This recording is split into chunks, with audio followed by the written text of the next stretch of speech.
Do you know what a Mudjima crime is? No. So in South Korea, there's something called Mudjima crimes. And the basic translation is don't ask questions. Like, don't ask questions type of crime. And it was kind of weird when I was first researching this because I'm like, okay, parents, I even asked my mom and dad, like, what does that even mean? Why do people call it a don't ask questions crime?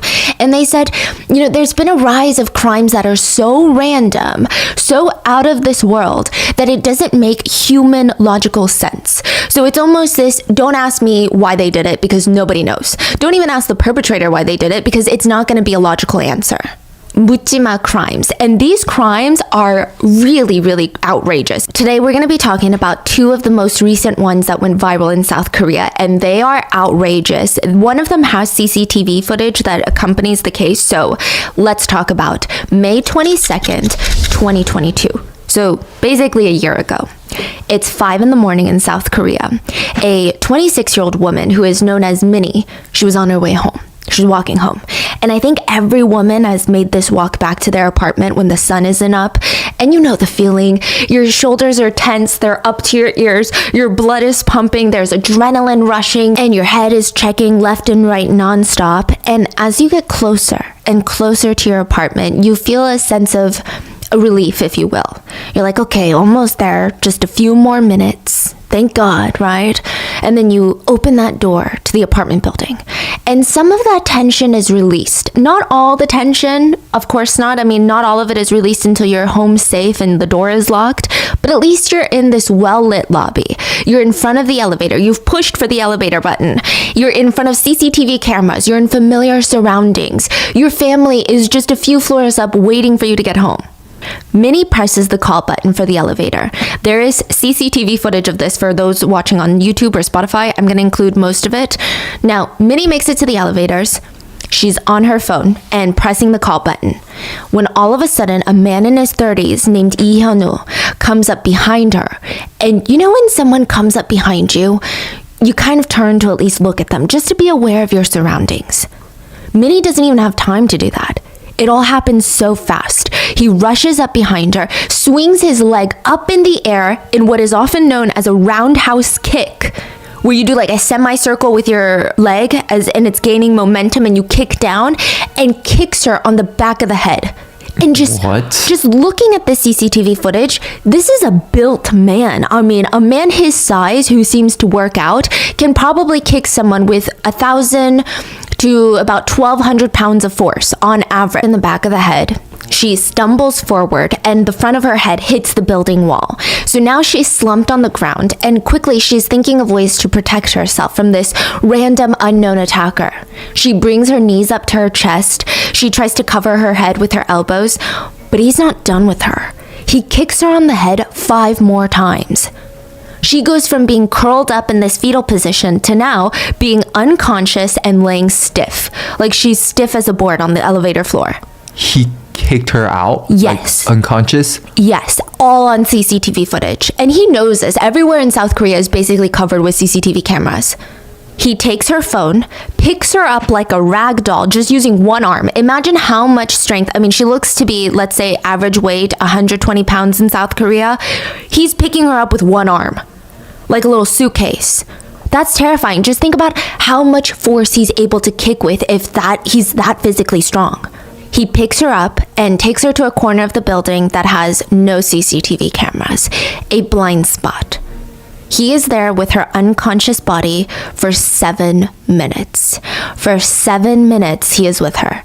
And these 7 minutes have been such a huge debate in South Korea.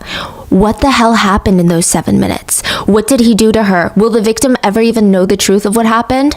But not only that, it was revealed that he had followed her home. There's CCTV footage on the street of the two of them. And whenever Minnie stops to check her phone on the street, you can see him in the back like a little stalker. Every time she stops, he would stop. He would hide behind a car. He would hide behind someone to not be seen by Minnie. The footage is, it's terrifying. It's just straight up a predator trying to hunt down his victim. But all for what? Literally why? Did he just want to stalk someone that day? Was he stalking her for a long time? He said he did all of this because they made eye contact on the street in passing, and he didn't like the way that she looked at him. Wait, this is not targeted? It's a stranger. What? He said that they passed each other on the street and walking opposite directions, so they're facing each other. And they made brief eye contact. She didn't smile or look happy. He was upset about that. You're kidding he me. followed her home and attacked her and did God knows what for those unaccounted for 7 minutes. That's why they call it a Mudjima crime, because Koreans are like, I don't know what to tell you. Like, if someone asked me, why do you think this perpetrator did this? I don't know what to tell you. Wow, that's terrifying. The only clue that netizens could find to try and figure out what happened in those 7 minutes is from Lee himself. Lee was actually seen on CCTV cameras leaving the apartment building. Both of his hands are in front of him, and he makes like this quick motion. He's not facing camera, so it's hard to say what he's doing exactly, but netizens believe he was seen leaving the crime scene while zipping up his pants. As always, full show notes are available at rottenmangopodcast.com. There's a lot going on in today's episode, so let's just get straight into it. But I do want to give a quick side note. This is not like a woman versus man case or conversation, nor is this a conversation about just South Korean men or South Korean crimes. Men are not safe from violence. They're not safe from gender-based violence either. I don't want to dismiss any of that. I think all forms of violence are bad. And I've been really lucky to have really amazing male viewers who have been nothing but respectful and passionate about helping women feel more safe and comfortable in this world. So hopefully we can keep it that way in the comments. But let's get started. At 5:21 a.m., a resident of the apartment building walks in, and instead of heading straight to the elevators, they go to the area where the resident mailboxes were kept. And they notice a woman on the floor. So imagine you're walking straight to the mailboxes. It's kind of, the woman on the floor is in their peripheral vision. And I think if you just take a quick pass by, like peripheral glance, it's not uncommon for people to be passed out in South Korea. I mean, even in apartment stairwells, there's kind of a huge drinking culture there, and it's the weekend. It's a pretty safe country. But even then, there were a few odd things that made the resident take a double take. Like, wait, what's going on? First of all, there was someone laying in front of the emergency stair entrance. That's weird. And usually, you have a lot of men that are passed out, but women typically don't pass out in public. And most obvious, once they took a second glance, they noticed that her face was badly beaten. Her shirt was lifted up, her pants were unzipped and unbuckled, and it was stated in reports that it was unbuckled to the point where pubic hair was exposed. Oh my God. And later, once her jeans were taken off by the medical staff, inside, her underwear was just only on one leg. It's as if someone had tried putting them back on or hadn't taken them fully back off before putting her jeans back on. That is crazy. So she wasn't even hidden in like a room or anything. It was still somewhat public area. Like people can pass by easily. Easily. It's just a blind spot in CCTV, but it's not a hidden area. It's not a room. There's like glass doors, but they're glass doors. Wow. Yeah. So Minnie is immediately rushed to the hospital. She had brain damage, a traumatic brain hemorrhage that took 4 months of treatment and copious medications. She had to have stitches on her head. There were bruises all over her face. She lost sensation in her right leg, particularly her right ankle. Doctors weren't even certain that she would even be able to walk after all of this. It would take weeks of physical therapy for her to learn how to walk again, but she still doesn't know how long she's going to be on meds. She doesn't know how long she's going to have PTSD and all these migraines that come with traumatic brain injuries. And I'm not sure if this is for the worst or for the better, but she doesn't remember a single thing about the incident. Not the kick, not the person behind her in the elevator, not a single thing. She woke up, realized she's in the hospital. She didn't even know why she was there. She's like, I'm in so much pain. What happened? Wow. She had something called dissociative amnesia. Authorities realized that she would have no idea what happened to her in the 7 unaccounted for minutes. The only person that would know is Lee Hyun-woo. And he was currently hiding out in a motel room with his girlfriend. Yeah, girlfriend. He's like open mouth right now, okay? So after the attack, Lee runs back home to his girlfriend and tells her that he needs help ASAP. The police are after me. I need your help to hide myself, because all of these places in South Korea, like motels, hotels, they're really good about keeping your information. You cannot check in without a bunch of information needed. So he's like, you need to help me. You need to get me a motel room. I'm not sure if he told her the extent of his crimes. I doubt it. But either way, she helps him book a room at a local motel. And the whole time, he's like one eye out the curtain, peeping out the window, glancing left and right, just so anxious. See, so he has an idea of the consequences that's coming. Oh, yeah. But in that moment, he did something so blatant. Yes. That's so terrifying, right? So he knows the consequences, but he still did it in that moment. Yeah. And I think he knew the consequences, but I don't think he cared that much. And I'll tell you why. So the girlfriend felt like something was off. Lee really isn't the type to be stressed out about the police looking for him. That's the type of person he is. He was practically a career criminal. He was in his 30s, but he had 18 previous criminal charges. Even before he had become a legal adult, he had been in trouble with the law. In 2007, he was arrested at just 15 years old for being the leader of a youth gang. So they would go around committing robberies, assaults, and if anyone messed with them, their specialty was to kick them in the face, literally. So I don't know how much the girlfriend knew about his criminal past, but there were some elaborate crimes. When Lee was just 21 years old, he somehow came into contact with someone who was trafficked into sex work. So she's a minor. And he either convinced her or threatened her to give up some of her clients. So Lee would take her phone, ask the clients, he would pretend to be her, ask the clients to meet up at random motels, and when they showed up, he would burst into the room pretending to be her older brother and scream, "She's a minor, I'm gonna call the police," and for good measure, he would kick them in their faces. He would demand money, otherwise he would kill them or call the cops, and they would typically cough up money. I'm not sure how many times he did this and was able to get away with it, but eventually he was caught and he was arrested. Even right now, in this motel room, hiding from the police, Lee had just gotten out of prison not too long ago. He tried to get a job. He was like, you know what, this time I'm going to change things because this guy has been in and out of prison his whole life. He's like, this time I'm going to get a job. I'm going to do things the right way. So he becomes a bouncer at a club. Now, just think about the bouncers at clubs and bars that you've seen and think about their physical stature. He's built. He's a big guy. Now, he gets fired promptly from this club because he just kept trying to take drunk girls home. He would use his authority as a bouncer and he would try to take advantage of them. And he would do this very blatantly in front of everyone, in front of the managers, the bosses, the bartenders, other club goers. Like he felt no fear. He wasn't hiding it. So whatever he did now to make him this nervous, this angsty, to the point where he couldn't even sit still in this motel room, whatever he did, it must have been really freaking bad. So Lee asked to borrow his girlfriend's phone, and later she would find out that he would be looking up these keywords: attempted murder Busan, that's the city, attempted murder bleed to death, assaults nearby, assault leads to death, random Mudjima crimes in the area. Lee was arrested 3 days later on May 25th. When he was brought in by investigators, he essentially played games with them. Okay, I'm just gonna be real with you. Just his cocky attitude about all of this was so infuriating to netizens. He bluntly stated, "Yeah, I attacked her. Honestly, I was super drunk and I attacked her because we passed by each other. She gave me this dirty look. I think she even muttered something under her breath. So she started it."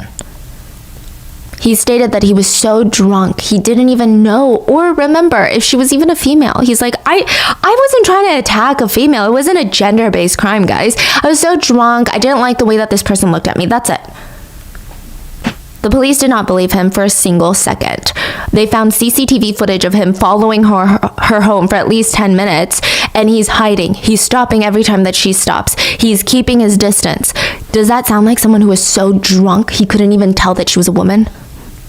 The police also don't believe his whole drunk excuse. I mean, they think that he was trying to be smart. In Korea, there is a clause in the law that states if the perpetrator is not in their right mind and is not consciously committing a crime, that could kind of factor into how harsh or how big of a sentence that they get.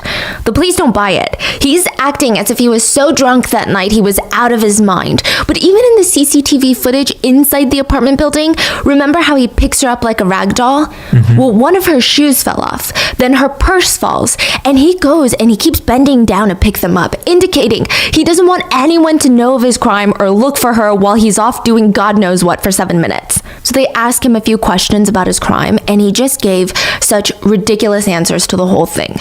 They asked asked what he did once he dragged her to the back entrance, away from CCTV cameras. And he said, well, I was just lightly tapping her for 7 minutes trying to get her to wake up.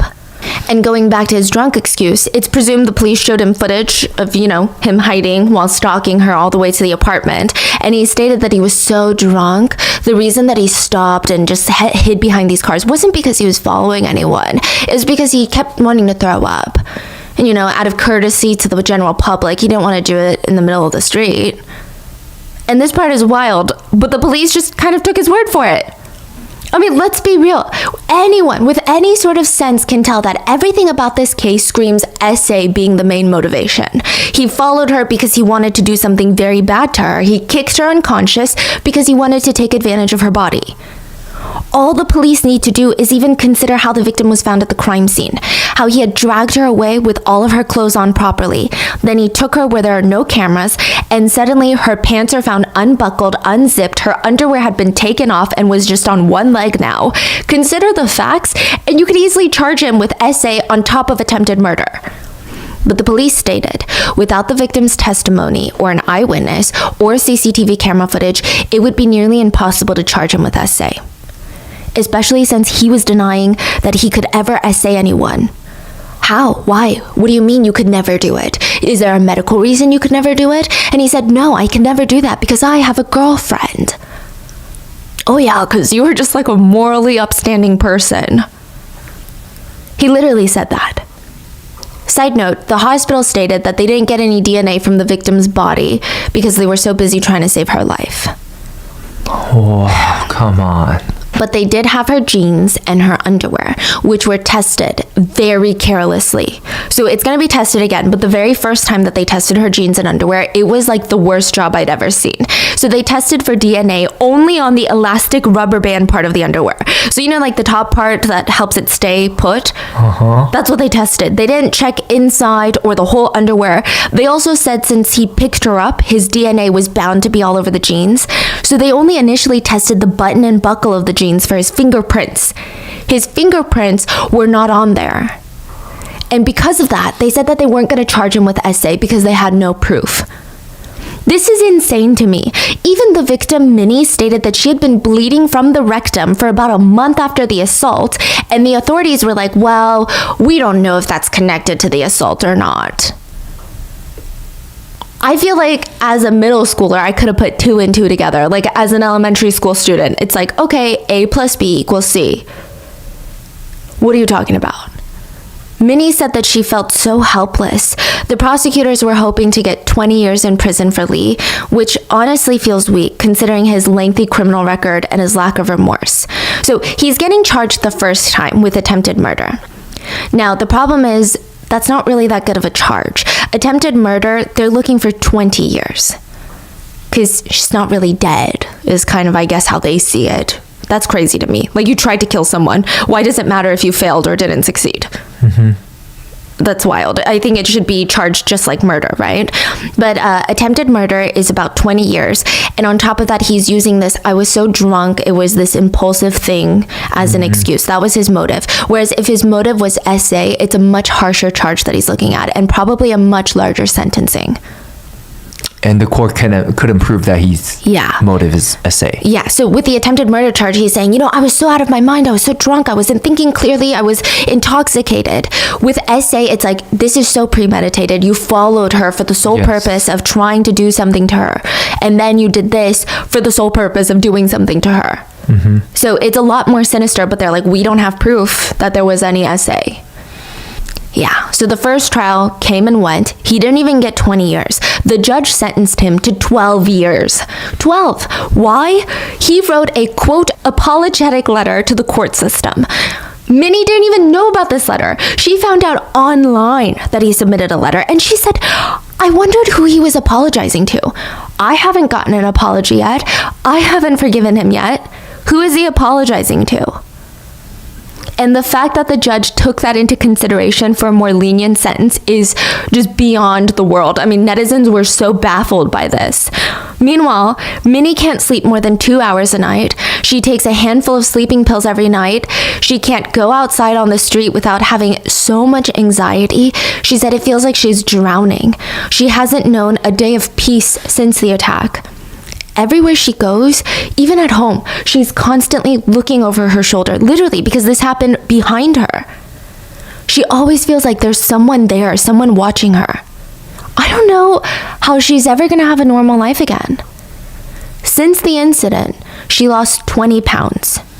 And each time that Lee would appear in court, he looks well-fed, well-slept, well-rested, and he's actually gaining weight.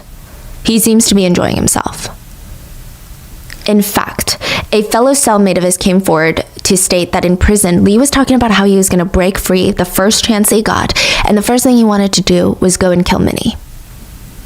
What's crazy is the judge knows about this and gave him 12 years. And while all this is happening to Minnie, his identity was actually protected by the Korean law. So mainstream media, they could not, his face was blurred everywhere. They couldn't say his name. They were calling him like Mr. A. So South Korea has really intense privacy laws, which are great in some aspects, but not so much in this case. So I understand why they would protect victims' identities, and I totally get that, and I think it's very interesting and cool that they do that. But for perpetrators, what is the point? Yeah, especially someone like that is a danger to society. That's what they're saying. So Korea is saying, okay, if it's like a petty theft and you don't want to ruin this person's life, we get it. But if you're talking about attempted murder charges, things that people don't really, maybe you learn and grow, but the general public still should be made aware of this person. Mm-hmm. And if there's potential SA involved, yeah, women out there should know, who are you protecting? Mm-hmm. And when he gets out in 12 years, he's going to be 42 years old. You think that he's just going to suddenly be like, you know what? I'm going to go and be a law-abiding citizen and not attack women. That doesn't make sense.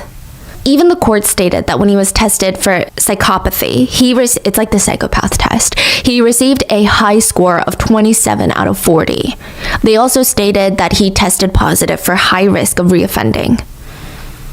Yet, they're protecting his identity from what? And the only reason that we know his identity now is because of a YouTuber. Yeah. So there is a very famous, well-known Korean YouTuber. This is his channel. He worked with the victim, Minnie, who is anonymous. That's not her real name. And she was telling him about all of her pain. And with her permission, because she knows who this man is, he released all of the information about this guy, his height, his weight, his name, even his blood type, which is everything that Minnie knew. And he is facing criminal charges potentially because of this. Yeah. Yeah. And there was a whole discussion of like, should this be allowed? Should citizens and victims be allowed to release the perpetrators' names? Yeah, it's the whole thing. So anyway, Minnie said, the victim keeps questioning everything. Victims will never forget what happened to them. It makes you feel like your entire existence has been wiped away. So why should the victims feel so small when the perpetrator seems to be able to retain their dignity? To make matters worse, on top of all of this, former friends and acquaintances of Lee came forward to state that Lee has always been like this with women. One former friend said that Lee would lurk around in playgrounds at night, and he would wait for women to pass by on their way home. So there's in Korea, there's a lot of playgrounds under apartment buildings for all the kids to play at. And he would know where all the blind spots on the outside CCTV cameras were. He would walk up behind women and kick them in the back of the knee so they would fall. Sometimes he would do other things to them, allegedly, and sometimes he just wanted to kick them for the act of degrading, hurting, and having power over a woman. So that's why I'm saying, he must done this, in the past, right? This is not his first time. No. So how many victims in the past that's nobody ever talked about until this case?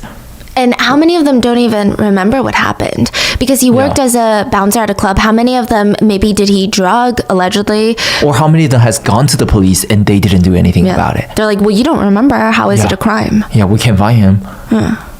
And they're still protecting his identity. They're like, wait, what if he gets out and wants to change his life? We got to give him a chance. He's had 19 chances. Lee's former girlfriend said he always fantasized her about having non-consensual activities in the bedroom. He got off on the idea of coercing women to do things that he knew that they clearly didn't want to do. But the most damaging information that came out was a former coworker of Lee's said that he had some terrifying conversations with him. Lee would always brag about how he knew how to get away with SA. The key to SA, he said, was via the rectum. He said the rectum isn't as frequently tested for DNA evidence, and even if DNA testing comes back, it's very difficult to prosecute. And right before the crime, Lee allegedly told a friend of his that he wanted to, quote, be an animal, be a caveman with this victim that he saw. Basically, I guess the more direct translation is, yeah, he wanted to SA her, is kind of the vibe. And even after the crime, he told the friend, I did it, I just did her. So that, coupled with all the other evidence, the investigators were forced to recheck the clothing for more DNA evidence. Lee's DNA was found in 5 locations of Minnie's jeans, 3 inside the jeans, and this time, he's being charged with SA. Prosecutors were requesting 35 years in prison, and Minnie stated, I don't remember what happened to me. I don't have any memory of the incident. So how was I supposed to know if or how I was assaulted? I mean, who wants to admit that they're a victim of sexual assault? Her doctor testified in court that Minnie had general anal tearing in multiple directions. Minnie said that she wonders if all of this would have just been better if she died. Because now she lives in constant fear every single day. So finally, May 31st, 2023, the judge sentenced him to 20 years in prison, which is 8 more years, but really not enough. I don't know why he didn't get 35 years. He's still only going to be, 51 years old when he gets out? His criminal identity, his personal information will be made public for at least 10 years after his release. He will be restricted from working with children for 10 years after his release, but after that, I mean, it's free game, I guess, for him. And honestly, it's just not good enough. Lee appealed his sentence, saying it was way too harsh. He said, considering I was drunk, I believe the appropriate time that I should be in prison is 3 years instead of 20 years. He said 3 years. What's up with this, consider I was drunk? Yeah. Yeah, which it works against women. If women are drunk when they're assaulted, it works against them. But when men are drunk when they're committing crimes, it's like, well, I wasn't in my right mind. And even though there seems to be justice, if you can even call it that, it just felt like women were such an afterthought in the entire justice system. The female victim walks out of this with less dignity and less rights than the male perpetrator, and netizens were left wondering, what's the difference between a roundhouse kick and a sashimi knife? I am out here lurking on your social media accounts whenever you guys tag me on stuff, and so many of you guys are so freaking talented. I have seen hand-drawn portraits, crocheted purses, knitted blankets, candles with unique scents, K-pop inspired keychains, literally everything. And I'm like, let me tell you something that I wish someone told me early on, which is if you're thinking of starting an online business, you want to sell something online, get Shopify. Shopify is the commerce platform that is revolutionizing millions of businesses worldwide. It doesn't matter if you're just getting started or getting ready to IPO, Shopify is really the only tool that you need to start, run, and grow your business. I love that you will never outgrow Shopify, and Shopify gives you control over your own business. You are in control of every sales channel. So whether you're selling satin sheets from Shopify's in-person POS system or offering organic olive oil on Shopify's all-in-one e-commerce platform, you are covered. And once you reach your audience, Shopify has the internet's best converting checkout to help you turn them from browsers to buyers. I think that's the biggest thing. Having control of your own business is the best thing that you can do for your own growth, your business growth, passion, and even just in the long run. Shopify gives you everything you need to not only take control, but they work hard. They work hard to take your business to the next level. Side note, Shopify powers 10% of all e-commerce in the US, so you're in good company. They power Allbirds, Rothy's, Brooklinen, and millions of other entrepreneurs of every size across 170 different countries. And my favorite part is, look, I'm pretty new to all this tech stuff, but Shopify has award-winning help that is there to support your success every step of the way. So sign up for a $1 per month trial period at shopify.com/rotten, all lowercase. That's go to shopify.com/rotten to take your business to the next level today. Shopify.com/rotten. Okay, let me explain. This is all gonna make sense. But we're gonna talk about the sashimi knife murders in South Korea because they're somewhat connected to this case. And they're both Mudjima crimes. So the first killing took place in Gangnam, which is like the Beverly Hills of Seoul, and it took place in a public restroom. Everything about this case is pure nightmare fuel. And it all starts with a man named Seung-min. Seung-min was 26 years old, and he had just been diagnosed with schizophrenia. Now, I just want to put a quick disclaimer out there. Schizophrenia does not make someone evil. There are tons of people with schizophrenia that would never hurt anyone else. If we went by that logic, then not having schizophrenia would also make you evil because there have been so many cases of people without any mental health diagnosis that have committed atrocious crimes, like Lee. So I will say that. And I will say, though, that I do think that all mental illnesses, they do take a toll on people's lives. And I imagine schizophrenia is one that is especially hard to live with. I really admire those people that diligently try their best to take care of themselves and the people around them. And it's not easy, so I get that. But Seung-min's mom tried her absolute best to help her son. She took him to a psychologist in 2008. And she didn't really know what it was. There was just something a bit different about her son. She said that he seemed to have beliefs that just weren't aligned or grounded in reality. And when he talked, it felt like he wasn't able to filter his thoughts. It was almost like as a thought would come into his mind, he would blurt it out, and it was just this disorganized, jumbled up mess coming out. So she takes him to the hospital. The psychologist told Seung-min's mom that his schizophrenia was actually one of the worst cases that he had ever seen in his whole career. Seung-min was at the point where he was so far removed from reality that he couldn't mentally take care of himself. Self-care was not even a thought that it came to his mind. And I'm not just talking about skincare or exercise. Seung-min needed full-time care. He needed someone to prepare his meals, to remind him to shower, to clean the house.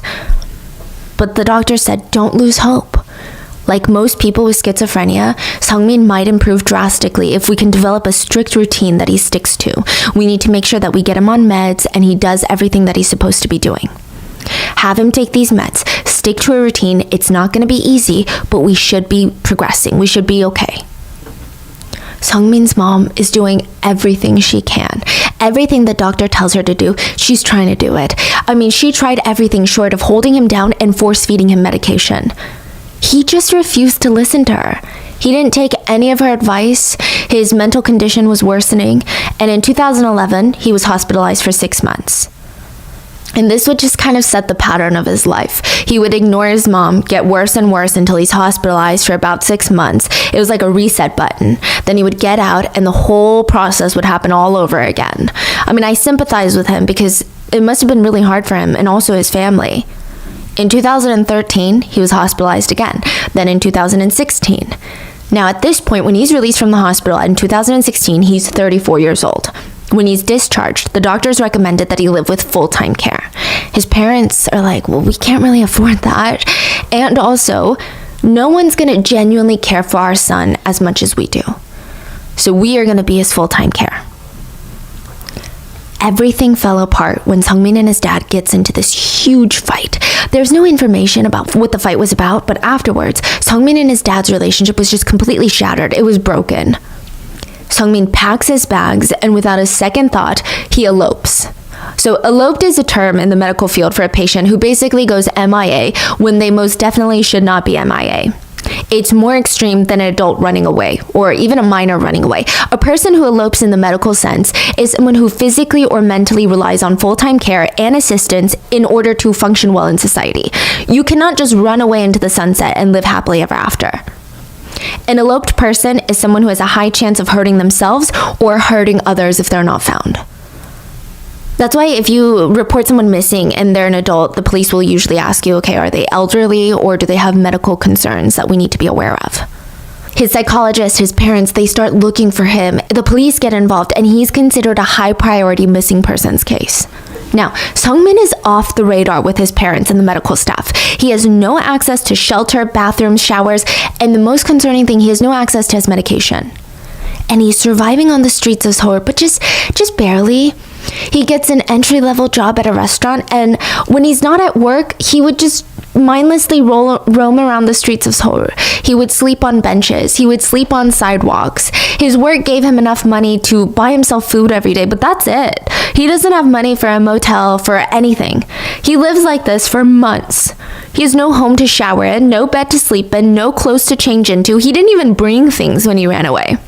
I mean, I feel a little bit of compassion for this guy because this situation it seems horrible, but the reality is he had a loving and supportive home that he could always return to. Most people in his shoes don't even have that. His parents are hopelessly looking for him. The situation got so bad that Sungmin's delusions led him to believe that he didn't actually have schizophrenia. Everyone was trying to convince him that he did, but for whatever ulterior motive that they had, but he himself knew that he did not have it. His mind had convinced himself that he didn't have any sort of mental illness. He was perfectly healthy, and maybe his parents were out to get him, were out to control him. He didn't need the support of his parents or even his doctor. He was content with his life, and he was better off without them. His coworkers at the restaurant, on the other hand, were not so content. At this point, Sungmin had not showered since he left his home in January. It is now May. His lack of personal hygiene would lead to what is now dubbed the hygiene incident. The hygiene incident happened May 7th, 2016. So about 6 months, right?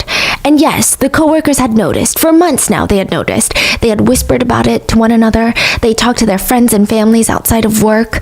And slowly, as the weather got hotter and hotter, they couldn't take it anymore. They had to work in this small space with him, and every time they passed by him, they would hold their breaths, trying to avoid breathing in. Sometimes they would accidentally rush to put their hands in front of their mouths, and it's not the nicest thing to do, but it just felt like instinct. Like it just kind of slammed up. You're at a restaurant, come on. Yeah. And maybe the meaner ones would crinkle their noses and side-eye him a bit, but overall, everyone tried to handle it maturely. They talked to each other about it, and eventually they talked to the managers about it. May 5th, the manager pulled Sungmin aside and said, "Hey, I didn't want to have to say this, okay? But your personal hygiene habits are negatively affecting the workplace. You've worn the same outfit every single shift, and if I'm going to be honest with you, the customers are even starting to notice the odor. I'm going to have to ask you to stick to the dress code for your next shift, which means you're going to have to shower, you're going to have to change your clothes." We don't know how Sungmin reacted to this. He finished the shift, left work, then came back 2 days later for his next shift in the same exact outfit. He hadn't showered, he hadn't changed, he hadn't even washed his hands. The manager felt bad, but he couldn't risk losing customers over this, so he told Sungmin, "I'm sorry, but Sungmin, I'm gonna have to move you to the back of the house. I cannot have you interacting with customers like this." Back of the house is restaurant speak for the kitchen or any space that's employees only. His manager is honestly a lot kinder to Sungmin than his coworkers wanted him to be, but I think the manager was feeling a lot of sympathy for him. He probably knew that this job was the only thing filling Sungmin's stomach, and he didn't want to fire the guy, so he just put him in a position that was further away from the customers. His coworkers aren't too happy. Now it's an even smaller, more confined space in the back and like the heat of the cooking, and I'm not sure they felt comfortable serving food made by someone who hadn't showered in so long, but they stopped complaining to the manager. I mean, what more could they do, right? And I just want to make it very clear. No one complained to Sungmin about his hygiene. The manager was the only one that talked to him about it, and he was very delicate. He was very soft about it. Nobody was rude to him. None of his coworkers were like, "Oh God, you stink, what's wrong with you?" or "Ew, go take a shower." They were never aggressive, they were never rude. I think the whole thing was handled to the best of everyone's ability. The manager nicely stated, "Hey, these are the rules, please follow them." And when he didn't, he was moved to the back of the house, so to speak. He wasn't even fired. But Sungmin did not appreciate this. He took it as a demotion. I don't know if there was a paid demotion involved, or in his mind, he felt like it was a demotion. Either way, Sungmin was so hurt about all of this, and he blamed it all on his female coworkers. He believed that his female coworkers had bad-mouthed him behind his back to the manager, and that was the real reason for his demotion. It wasn't his not showering. It wasn't his personal hygiene. No, that was just the excuse the manager was making. The female colleagues probably made up some crazy lies about him. Look, I don't know why he blamed his female coworkers specifically, but he wholeheartedly believed that these women were the cause of his demotion, and therefore they were ruining his life. He thought about this nonstop for an entire week. He would work himself up when he thought about these random female coworkers who made it their life mission to make his existence harder. It's like he wanted to feel angry. He wanted to feel like someone was out to get him. He couldn't get this out of his mind. And then, on May 15th, something else happened. Sungmin was walking down the street when he stopped and noticed something was on his shoe. A woman had walked by and flicked her cigarette butt at him. The story might not even be true, but according to Sungmin, in his mind, she did it on purpose to either A, make his day worse, or maybe she wanted to light him on fire even. In reality, if this did really happen, she probably flicked it on the ground and it just happened to land on or near his shoe. She might not have even noticed it landed there. Yeah, like I cannot imagine how accurate you have to be to like Flick it at someone. on the shoe. Yeah. Right? It's not something you can easily do. And I feel like if you were to flick it at someone, there would be other things accompanying, like harsh words or some sort of look or glare, like a fight me type of action versus just like, let me run. Yeah. So this guy was at his boiling point. He felt like his female coworkers were conspiring to get him fired. The woman on the street was trying to light him on fire, burn him alive. And after this cigarette butt incident, he said it's like he started waking up to how much women were out to get him. I think that's what... So he said he started noticing everything that all the women in this world were doing to make him miserable. Sometimes they would just ignore his existence, which felt rude.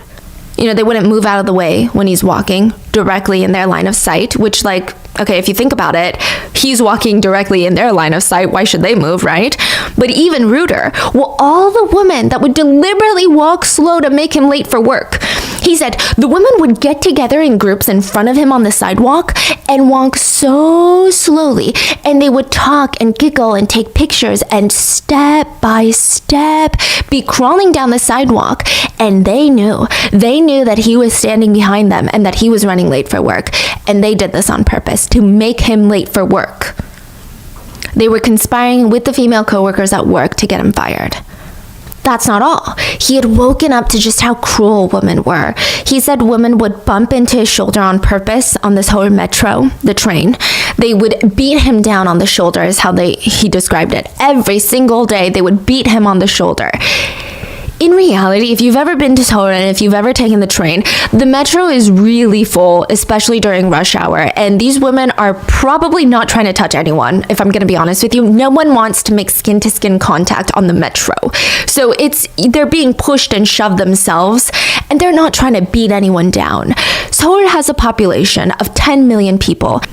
So the metro system is going to be jam-packed all the time.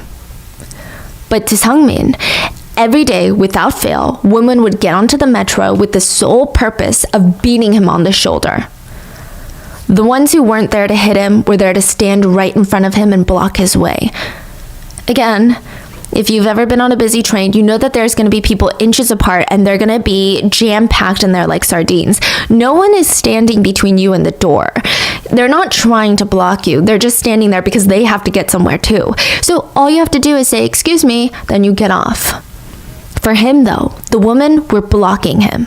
The men, though, if there were men standing in front of the door, they were also probably heading to work, probably being harassed by their own set of women NPCs. Like, he never saw men as nuisances. It's just women that were conspiring against him to ruin his life. Now, I do want to put a quick disclaimer out there. I do know that schizophrenia is often accompanied by a lot of paranoid thoughts or beliefs or even hallucinations. I think the problem that people have with this is hallucinations and these paranoid beliefs don't come out of thin air. They don't just magically appear in someone's mind. It's usually already trained by society. There must have already been some sort of deep hatred for women, or this conversation about women being nuisances or out to get men that must have stuck in his mind to then evolve into this huge belief of like every single woman is literally out to get him. And that's the problem. So Sungmin said, women beat me on the shoulder in the subway every single day, deliberately blocking my way and walking slowly to make me late. A woman threw a cigarette butt on me, and I have endured all of these trivial but very unpleasant things, and I just couldn't stand them any longer. I just couldn't. I thought I would die if I stayed like this. So I thought I'd have to kill them first. He believed before any woman hurt him any further, he needed to kill women. So he plotted his first murder, May 17th. He took the train to Gangnam Station, which is why this is often referred to as the Gangnam Station murder. And Gangnam Station is one of the busiest subway stations in all of Seoul. About 100,000 people pass through that station per day on average. It's busy. When he passed through, it's a Monday night around midnight, so there are people, but not enough people, so it's not rush hour. And no one was beating down on his shoulders because it's not busy enough that people are packed like sardines. And if they had, maybe he might have taken out his sashimi knife that he had been hiding in his jacket. Side note, sashimi knives are very thin, long, razor-sharp knives that are built for cutting thin slices of fish. It's a cooking knife. Now, the blade is about 1 inch thick and 1 foot long. For reference, the average woman is maybe 6 to 10 inches in the torso. I'm talking like front to back direct line, not waist measurement. So if a foot-long blade is stabbed into you, it is long enough to go through the front of your torso and out the back. There will be an entrance and an exit wound. Keep this in mind. Seungmin starts taking exit 10 out of the station because there weren't enough people around to kill anyone in Gangnam Station. He walks up the stairs and it's midnight, it's crisp, and he's already kind of laid out a plan. He just knew that his victim needed to be a woman, and the time would be now, and the murder weapon would be the sashimi knife. He just needed to find the right location. So he gets up to the street level and he starts looking around, and he's looking at any open businesses, and he saw this bar. So he's like, okay, this is perfect. He entered the bar at around 11:40 p.m. And just like outside, there were a good amount of people in it, but it wasn't overcrowded. He walked in unnoticed, took a look around. Good. More than enough women here. More than enough potential victims. Most of them had glasses in their hands too, which meant, okay. He looked around for the bathroom. They would have to use the restroom, right? If they're drinking a lot. That would be perfect. So the bar has 2 floors. The first floor is the designated bar area where the patrons order and drink drinks, and they can stay there like a regular bar that you imagine. Then the second floor is like a noraebang situation, karaoke bar. In Korea, karaoke bars are a little bit different. So it's not like a Western bar where it's just one big room and you go up on stage and sing in front of strangers. It's a bunch of mini rooms with a bunch of people behind it. And it's like a private room for you and your friends. It's nice, right? So he chooses the restroom in between. There's like he chooses a restroom. I don't want to overcomplicate it, but there's like a stairwell, and both levels are going to be using this restroom. And it was a unisex restroom. And it's not a single unit, so it's not a family restroom. It actually has 2 stalls, and it's unisex. So he didn't go into the men's or the women's. He just went in there. When Seungmin arrived, the bathroom was empty. He went into the one of the 2 stalls and he waited there. He had his ear pressed up against the wall, and he had his sashimi knife in one hand, and he heard footsteps on the stairs not too long after. They were loud, they were heavy, and Seungmin was pretty sure that they belonged to a man. This would be a no-go. He was listening for the light pitter-patter of women's feet, not the big, strong, loud, masculine thumping of a man. Easy distinction, obviously, okay? I walk like a giant, so I don't know. The next footsteps he heard were a little bit softer. So he's like, ooh, maybe this is a woman. But there were so many soft footsteps behind. And they were getting closer and closer and closer, and the bathroom door swung open, and he could hear a bunch of young boys talking. Probably freshly 20, which is the drinking age. And he waited for all of them, like 6 of them, to use the restroom, wash their hands, and leave. And he starts wiping his clammy hands on his pants, and he keeps waiting. He couldn't leave just yet. He needed to make sure that he got revenge for everything women had been doing to him. A total of 6 men came and went while Seungmin stayed hidden in the stall. And then finally, after 30 minutes that felt like an eternity, he heard one single set of soft footsteps enter the restroom. He held his breath. He was certain it was a woman. And she was alone. He was sure of it. The victim's family requested she remain anonymous, so we're going to call her Yeji. Yeji was at the bar with her boyfriend and one of his friends, and it's unclear if they were celebrating a special occasion or maybe they just wanted a night out. They walked in, got their drinks, and as they're enjoying themselves at around 1 a.m., Yeji leans over and tells her boyfriend that she's going to use the restroom real quick. He asked her, oh, do you want me to take you there? Like, are you okay? She's like, don't be silly. What are you going to do? Like, just listen to me use the restroom? It's right there. I'm going to be back in a few minutes. Besides, it's not too busy in here. It's not like I'm going to get lost in the crowd. It should be quick. She leaves her drink with them, heads to the stairs, enters the bathroom at 1:07 a.m. She goes in, uses the restroom, and hears someone in the bathroom next to her finish their business. So when she's in the stall, she hears someone flush next to her. And now it sounds like they're washing their hands. So she finishes her business, exits the stall, and then a lot of things happen at once. The first thing she noticed was the smell. The second thing she noticed was the hot burn of the sashimi knife going into the front of her torso and out the back. Then she felt a hand push on her as the knife was pulled out, and then another burn, and again, and again.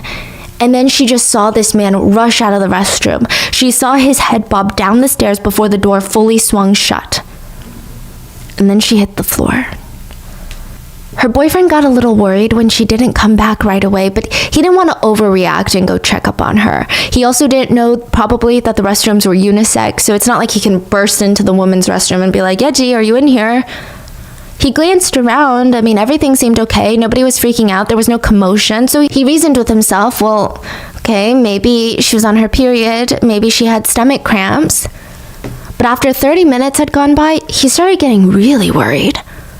Is she sick? Did she get lost? He and his friend walked up those same stairs that Sungmin had rushed down half an hour ago.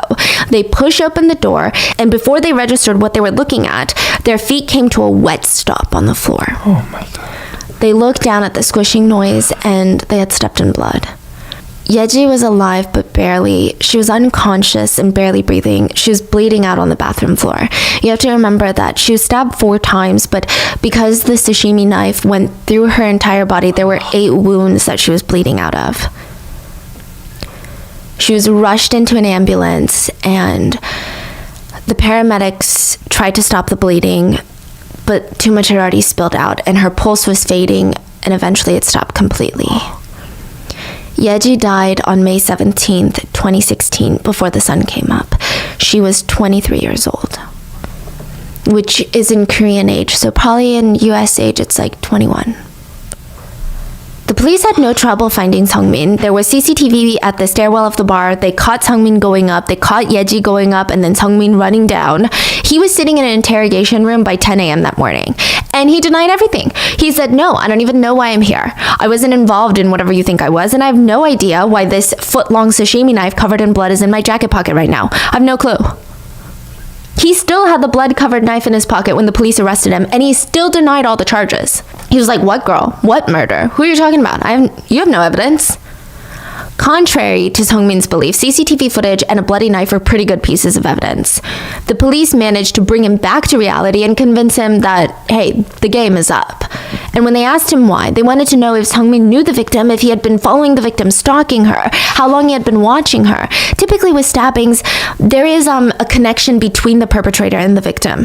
To stab someone requires you to get very close to them, to push the knife into them, and to look into their eyes while you do it. It takes a certain level of hatred. It takes anger. And usually there's some sort of tangible animosity there. But in this case, the stabbing was completely random. Yeji had no idea who Sungmin was and vice versa. So what in the world led him to do this? Sungmin said, women always ignore me, so I hid in the bathroom to kill a woman. Okay, it's giving incel, it's giving Elliot Rodgers, and the police thought so too. Sungmin could already see the accusations forming in their heads, and they probably thought that this was some misogynistic incel that got rejected, hated all the women, and Sungmin wanted to make it very clear that's not who he was. He said, I have no vendetta against ordinary women. I'm not a misogynist. You know, there were times in my life where I was very popular with women, and there were women that liked me. The crime was due to the actual damage that women have done to me. And by actual damage, he's talking about the fact that women were walking slowly in front of him on purpose. The ones that beat him on the shoulder in the metro, the one that flicked the cigarette butt at him. He's saying this is actual damage. He said people who just hate on women randomly on the internet are childish, and he's nothing like them. He said that he has real life beef with women in general. And he's not a raging misogynist. He's saying, I wouldn't have hated women if they hadn't done all this to me. When Sungmin was in the interrogation room, it was pretty obvious that something deeper was going on. I mean, the police could literally smell it. His lack of personal hygiene suggested that he struggled with a severe mental illness and or was without a home, which was interesting because according to their police files, his mother was alive and well and avidly searching for her son. So they call in his mom, and she's the one to tell them about the whole situation, about his mental health, him not taking his meds, refusing treatment. But still, a schizophrenia diagnosis is no excuse for murder. They brought in 5 different behavior profiles to examine him, and they came back with a schizophrenia diagnosis. The police already knew that, but the psychologist said that he was deep in his delusions that day. They said he firmly believes in these vague feelings and thoughts that he has been victimized by women. And in his way of speaking, it's very certain that he believes that women are doing this to him on purpose. He committed a crime with deliberate actions without directly relating a motive to the crime to the victim. It's a characteristic of motiveless crime that the plan is not systematic compared to the purpose, such as he had no plan to escape the next day. He had no plan to get rid of the sashimi knife or the murder weapon. In other words, they argued that he was heavily under the influence of his delusions and the crime was nothing personal against Yeji. They stated that the crime lacked motive because he didn't plan anything other than the actual crime. He didn't try to get away with it. So the police chalked it up to his schizophrenia and they called it a day. They didn't even acknowledge, and I think what netizens wanted, I don't think they wanted to go and persecute everyone with schizophrenia that did something because, the law is very particular about how you can plead insanity, right? But netizens just wanted acknowledgement. It wasn't even about putting Sungmin in jail. People just wanted to admit the reason that he even had these delusions to begin with is because society has this narrative about women. Like, delusions don't come out of thin air. There must be some sort of internal bias already established by the environment, by society, by how people talk about women online, in shows, in movies, that made him feel like women are after him. But police didn't even acknowledge that. At the end of the day, they said, this has nothing to do with anything. It's just his schizophrenia. So what happened to him? Nothing? So we're going to get to the trial in a second, Okay. yeah. But they were like, this has nothing to do with anything. It's just schizophrenia. They said there is a need to distinguish between hate crimes and crimes driven by mental illness. The latest case falls in the latter category. Okay, maybe that would make sense if it weren't for the fact that Sungmin exclusively and explicitly mentioned women as the cause of his suffering. He also let 6 men enter and leave the restroom before he attacked Yeji. There were men that came in alone before her, but he attacked the first alone woman. The police can't just ignore Sungmin's explicit statement that he committed the crime because women ignored him. When netizens pointed it out, the police responded, "We can't simply conclude something based on a statement that was made by a man with such a severe mental illness." Okay, I think the case was already going to get a lot of attention regardless, but the police really helped make it front page news because think of the logic. They blame his actions on his mental illness, and when he told them that he did it because he doesn't like women, they didn't believe him because of his mental illness. The police categorize this as a random Mudjima crime, meaning that the perpetrator and the victim have no connections. Korean netizens were so upset at the classifications because they said, these Mudjima crimes, they're not really random if it's always women or the victim. This is not random then. It's just violence against women. Are men sitting there reading about these Mudjima crimes going, oh, I'm so scared now? No, it's women sitting at home going, I'm so scared because that could be me. He wasn't just looking for a victim, he was looking for a female victim. That's the key difference. So on May 24th, Sungmin did a crime scene reconstruction. These are pretty rare to see in the West, but in Korea it's more or less common for the police to bring in the perpetrator to the scene of the crime and replay what they did. So seeing the perpetrator hold a fake knife and stab a dummy is a lot stronger in court than a statement saying, I stabbed the victim. So it's good for the prosecutors. Before they all get to the bar, Sungmin pauses at the exit 10 of Gangnam Station. He turns to the reporters and says, I'm calm now. I don't have any personal grudge or feelings against the victim, and I'm sorry that she had to be sacrificed. He used the word sacrificed, like she had to atone for a sin. The police were still adamant that this was a crime resulting from his schizophrenia and not his hatred for women.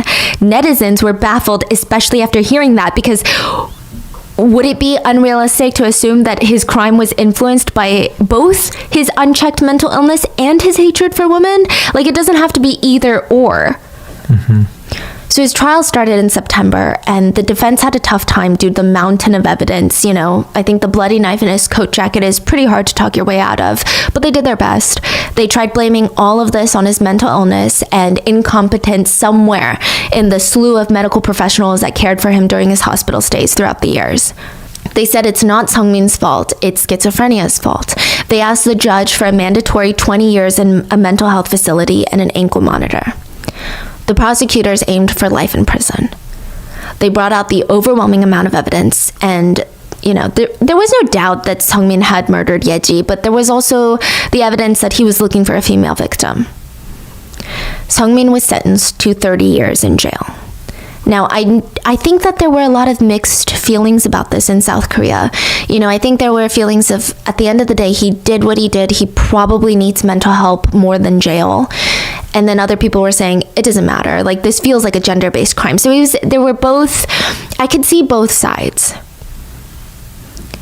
The Korean Supreme Court denied Seungmin's appeal, and he will be in jail until 2046. Then he will be released back into the streets of Seoul. A few days after Yeji's death, netizens posted on Twitter about a memorial outside of Gangnam Station for Yeji. The hashtags Gangnam Murder Man and Bathroom Murder went viral on Korean platforms, and thousands of people showed up, and they left these white flowers, sticky notes with short messages for the victim and the public. I mean, the window of the station was covered in a wall of colorful sticky notes. From inside, it looked like stained glass. Most of them read, "Female hate is a social problem. The women who remain will make this a better world. I want to be alive at the end of my workday. Is it too much to ask to be safe to reject people I don't like?" Like, all these feelings that a lot of women in South Korea had been struggling with were now being posted in this whole collage of anxiety, paranoid thoughts, and just threats to their safety. And I think to visualize that was a big moment in South Korea. People wrote, "I'm still alive because I didn't go to that restroom that day," to indicate how random this was. There were a few people that claimed that this whole case was reverse misogyny. Yeah, so people thought that women were making a big deal out of something that wasn't femicide and trying to cast a bad shadow on men. There were people that came out and posted messages amongst all of these messages that said, "Women with victim mentality are overexpanding this case. Don't use this to fuel your political agendas." Members of Ilbi Storehouse, an alt-right internet forum, posted about how they were going to wear masks and show up at the memorial to express their power. The police heard about this, sent dozens of police officers out to the station to control the scene if something happened. In the end, only one member showed up, and the protesters tried to rip off his mask. They said, "If you're not a member of Ilbi, take it off with dignity." Netizens said, yes, it's tragic that sometimes victims are men, and we all know that men aren't monsters as a whole. But the point is, women can't be sure which men are monsters and who aren't until they're dead on the bathroom floor. So it's not really about you, okay? Like, that's what's terrifying about being a woman. And side note, I gotta tell you about Ilbi Storehouse because they were recently in drama like a week ago. So Ilbi Storehouse it's pretty famous in Korea. It's like the incel community of South Korea. It's a website that has contributed nothing but a solid net negative into the world. Members of the community are often self-described as anti-feminist, anti-immigrant, and anti-LGBTQ, and just like anti-everything. Self-proclaimed shit humans, if you will. I don't know why they're so proud of it. There's a scary amount of them roaming around anonymously, and at the website's peak, they had about 700,000 daily users. And South Korea has like a population of 40 million, so that's a good chunk. Wow. Yeah. I mean, I think you can already imagine what kind of posts are on there. Your typical incel forum. They also are avid fans of 몰카, which is illegal cameras that film women in bathrooms. But hopefully the next story gives you a better picture of these people. Have you listened to our episode on the Seoul ferry disaster? It was a huge incident in South Korea where hundreds of students from Tanwon High School passed away on a ferry. There was political corruption, corporate greed, billionaires involved. It is considered one of the most tragic incidents in South Korea's modern history. Ilbi made fun of the victims the entire time on their forum. They even mocked the parents for, quote, using their child's death to get paid by the government. I don't know if you remember this detail. When the parents held a hunger strike to get answers from the government, do you remember the detail where people showed up and started eating in front of them? That's them? That was organized and done by Ilbi Storehouse. Those were Ilbi members. What the fuck? They thought it would be hilarious to eat in front of the grieving parents. Over 100 Ilbi users showed up to eat in front of the victims' parents. In regards to this Seoul tragedy, Ilbi went viral again in 2015 because there was a post titled, "I have eaten my friends" on Ilbi. An Ilbi user, clearly in his 20s, we know this because he was arrested after, so no longer a high school student, somehow got his hands on a Tanwon High School uniform. Whether he bought it, purchased it off a student, I don't know. The school that was impacted by Seoul. He posted a picture of half of his face, the uniform, and he was eating fish cakes. And he wrote, "The fish cakes were made from fish that fed off the lost bodies of the 2 students that the families haven't been able to locate since the disaster. So technically, I'm eating my friends." Wow, I am at a loss for words. Oh, you're gonna die when I tell you the next part of what they just did a week ago. So thankfully, this user was arrested for contempt and defamation by the South Korean courts, which I will say, I know that we talk a lot about South Korean cases because I'm Korean and I am genuinely interested on everything that's going on over there. South Korea does have some pretty good defamation laws. So he was arrested. I think in America you wouldn't be arrested for this. You would just be canceled socially, but he was arrested. And if you're thinking, okay, well, 2015, that's still 8 years ago. We've made some progress since then, right? It still can't be going on. Just a week ago, a popular South Korean gaming company did one of the stupidest, most toxic things I've ever seen from a huge company in a really long time. So the story starts early July. Project Moon, part of Limbus, announced their summer game event. And one of the main characters in the game was a female lead. She looks like every game character ever, like bright orange hair that's perfect and flowy regardless of who she's killing or fighting in the game. Her figure is like the most insane hourglass shape that is literally unattainable in real life, but whatever, it's just a game, right? A group of men in South Korea didn't like it. They took one look at this game and started foaming at the mouth in anger, like they were smashing their fists on their keyboard, joining internet forums, going crazy. The main lead of the game was wearing a skin-tight wetsuit. They said, "Why is she not in a bikini?" It sounds like I'm making this up. It sounds like this is something that happened a million years ago, like a troll event, right? But no, welcome to 2023. They start gathering on these forums claiming that the game developers must have hired a bunch of females to make this game. Why else would the female lead be so covered up? She's never covered up. The female lead is always in a bikini. So why this summer event is she covered up? It must be a bunch of women that designed this game. So she's supposed to be wearing a bikini. She's not sexy enough. They started writing the most heinous reviews on this game, accusing radical, quote, radical feminism to be the downfall of this company and the gaming industry as a whole. They started a witch hunt to track down the designer of this specific character, and they discovered the designer, dun dun dun, was a male designer. Well then, story over, right? Radical feminism over, right? A man designed this character. No. They argued he must have felt pressured to dress this character conservatively by his female coworkers. Side note, the character is wearing a skin-tight wetsuit that shows off literally every curve. Like, I hardly call that conservative. Again, are we seeing the problem here? They must find a woman at the root of this so-called problem. They start cyber-stalking every single employee that they could find online that had worked on this game. They went through each of their social media accounts, and one of the female employees had a tweet that she reposted from her personal account 5 years ago, and the tweet supported the cause to stop 몰래 camera, illegal spy cams in South Korea. The use of illegally placed spy cams in hotel restrooms, hotel rooms, motels that were targeting women. She retweeted the initiative to stop this already illegal act. It's already illegal. It's not like she's trying to make it illegal. She was fired from Limbus company after this quote came to light, as if this is like a controversial tweet.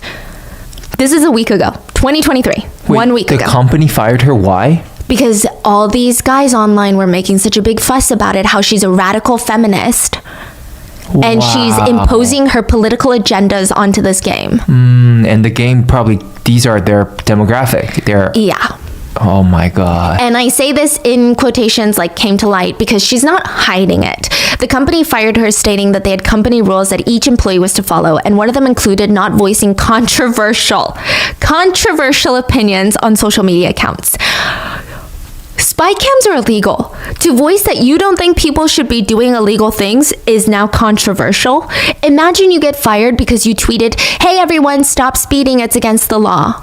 Or, "Hey everyone, don't commit homicide, it's against the law." How on earth is that controversial? To give you an accurate picture on how ridiculous this is the timeline. People suspected radical feminism in a gaming company because the female character wasn't half naked. People wished to hunt down the supposed feminist female designer behind this deplorable character. Oh shit, it's a male designer. Okay, fine, he gets a pass. Wait, there's another person that worked on this game? And she's a woman? Let's dig through her social media, find a post from 5 years ago that showed that she doesn't like illegal filming, ask for her to be fired since it goes against their ideologies, and she actually gets fired. This is a week ago, not like 2001. Not that that would make it better, but this is a week ago. Netizens flipped out. I would say that the group of primarily men that conducted this witch hunt do not represent most men in South Korea because, I mean, most men were so infuriated, they were taking to social media to voice their concerns. They posted, "Oh, okay, so I guess it's safe to assume that the company supports illegal filming. Great. I will note that from now on." They posted things like, "Incels really be at war every day." They posted, "They're such an embarrassment to our country and to men." Others posted, "I hope that all foreigners find out that someone was fired over retweeting a tweet about being against illegal filming." Yeah. It was bad. And like, that was a really long side note, but I feel like that just represents who Irby Storehouse is as a group. Now, back to the story. Netizens felt upset at the authorities for Yeji's case. They felt like officers in the court were entirely ignoring the role gender-based violence had to play in this case. They chalked it up to mental illness and left it at that. Not only does that further stigmatize people with schizophrenia and mental illnesses, it ignores the deeply misogynistic culture that continues to allow all these thoughts to thrive. Protesters organized marches holding signs that said, "She died because she was a woman." Yeji's death sparked a lot of conversation about gender-based violence in Korea. A sociology professor summed everything up pretty nicely, and he said, the fact that a reaction to this murder is viewed as an overreaction from women means that gender awareness education has not been properly conducted in this country. Korean society as a whole is male-centered, and it's no longer an individual problem, but a social problem. Public hate speech and crimes against foreigners, women, and minorities should be punished through legislation. It should be enforced through education as a serious crime. And for a while, it seemed like South Korea was taking the necessary steps to make the nation safer for women. Until 2022. Everyone gathered at Gangnam Station and filled the windows with more post-it notes. It had been 6 years since Yeji's murder. People were protesting outside, with signs that read, "For women, everywhere is Gangnam Station." On the 6th anniversary of Yeji's murder, has anything changed? Why did they gather again? Because another victim was murdered in a subway station bathroom around the 6-year anniversary of Yeji's murder. Her name was Joy, and her killer was actually a former coworker of hers. I mean, it's just gender-based violence. That's the only way. There's no excuse. There's no explanation to these crimes. Joy had met this coworker, let's call him Jay, and Jay was so obsessed with her, but not even in a way that made sense. He would just stare at her, follow her around. He never tried to get to know her. He just wanted her to be his. He got her phone number. He would call her 300 times a day, leaving threatening voicemails that he would kill her if she didn't go out with him, how she was his, belonged to him, all of these things. He found out where she lived. He would roam around her apartment building. He would threaten to end his own life if she didn't go on a date with him. I mean, she was so fed up. Eventually, she told him harshly, because at first she was saying, I have a boyfriend. And then eventually she said, I don't want to date you. Please, just leave me alone. He wouldn't leave her alone. She told her managers, they fired him, and they were going to press charges. She was going through the legal system. He was briefly arrested and let out on bail, and while he was on bail awaiting trial, he stabbed Joy to death in the restroom, the subway station restroom. I mean, this case had so many similarities to the Gangnam bathroom murder that it immediately blew up, and netizens connected the case together. The president of South Korea had something very interesting to say about it. Instead of promising to fix these problems and prevent more women like Joy from being murdered in the future, he said, structural racism is a thing of the past. They're both Korean, by the way. Literally what? No one knows. This is like a Mudjima tweet. Don't ask me why he wrote that. Yeah, everyone was like, what are you talking about? But it made sense because this is the same president that scrapped government gender quotas immediately after entering the office. There are currently 3 women in his 19-member cabinet. He has removed the term gender inequality from textbooks and canceled funding for programs that fight everyday sexism. Side note, His mother-in-law just got arrested, so I would say he's not having the best presidency right now, but anyway. Yeah, after Joy was murdered, the citizens of Seoul gathered outside the bathroom entrance and created a sticky note memorial, just like the one outside Gangnam Station. They wrote things like, "We survived another day. How many more women need to die for this country to change?" And I think the one thing that stands out to me is that through all of these don't ask questions cases, there is this underlying idea that some people have that women were created for men. Like in the Busan roundhouse kick, Lee believes that women exist to fulfill his sick fantasy that he has with non-consensual SA. Even a glance on the street must have been for him. And in Seungmin's case, he believes that women exist to make his life harder. Everything they must do, they do because of him, to make his life rough. They must be walking slow because of him. Not because they're having conversations with their friends and they have their own lives, but it's for him. And South Korean netizens are fed up. This could also explain why South Korea has one of the lowest fertility rates in the world. A lot of Korean netizens believe without fixing societal problems, it's going to stay that way. Women are just over it, to put it nicely. They're not getting married, they're not having children. And I just want to point out, women do not exist for men, and men would not exist without women. So let's just all be nicer to one another, you know?